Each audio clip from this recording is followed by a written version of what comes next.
Let's take a look at those sunspot numbers that are supposed to increase every 11 years.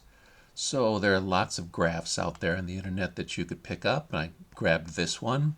Shows how many sunspots you would have in a typical period of time for years going from 1880 all the way up to 2010. Yeah, maybe I could have dug harder for something that comes all the way up to 2020. But what are we seeing here then? We're seeing that we have a peak number of sunspots. And if we were to measure how far it is between these peaks, we'd get roughly 11 years every time. So for example, here we see a peak that's probably around 1969. Okay, I was a kid back then.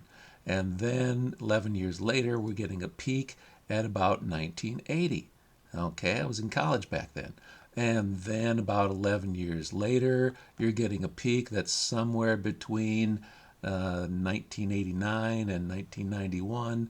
Looks like it could have fallen right in somewhere like there. Okay, and that's about the time when I got this job and moved up to northern Wisconsin. And I remember back when I was a kid at that time in 1969, we saw some great northern lights that year. And then I kind of forgot about northern lights because I didn't see them very much after that. But then when I was in college, we had some great northern lights when I was in college. That was really great. And then I didn't see them very much for a time. And then when I first moved up here to northern Wisconsin, we saw some great northern lights in those years. And can you see that there's something going on in common with these sunspot numbers? The sunspot numbers are an indication of how much activity there is on the sun. Remember, sunspots are in the active sun category, like also coronal mass ejections and solar flares. And when you get those solar flares and coronal mass ejections sending material out into space, it can hit the Earth and cause northern lights. So the pattern of sunspots also tells you when you also can have a pattern of seeing northern lights. So you would want to follow this pattern and say, when's the next chance in my lifetime when I might get to see good northern lights? I have to follow the sunspots in order to figure that out.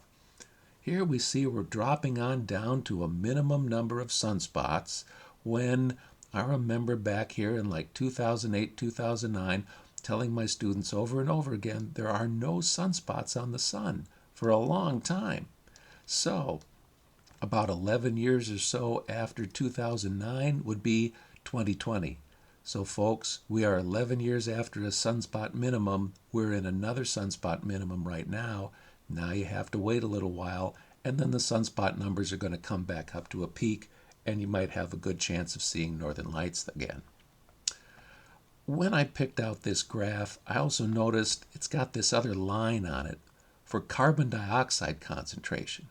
Now, why would somebody put carbon dioxide concentration, which has been increasing in our atmosphere on this Earth over a period of time, getting more and more and more as we're coming up to modern times?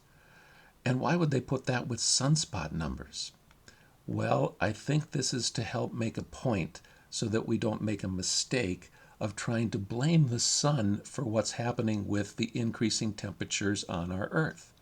Because the increasing temperatures on our Earth are also going up just like this red line of carbon dioxide concentration. Does the sun put out more and more energy as time goes on? Is the sun responsible for this? I've heard people guessing or speculating that maybe it's the sun and not the carbon dioxide that's causing the temperature increase. But we measure the output energy of the sun, and we know that the output energy of the sun has small fluctuations in it that happen over a period of 11 years. And so when you have an active sun, the sun might be putting out a little bit more of energy bursts into space, and we might get some more heating that way. But then it gives us a break, and our temperature would be dropping back down. And then it would give us some bursts, and then we'd get another break, and the temperature would be dropping back down.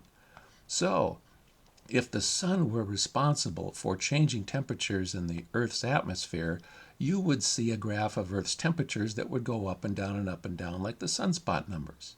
Instead, we see a graph of Earth's temperatures that goes up and up and up, just like this red line that follows the carbon dioxide concentration. There is no need to try and blame the sun as if we don't know what's going on with the sun. We do know what's going on with the sun, and that's not responsible for what's going on with our Earth's temperature.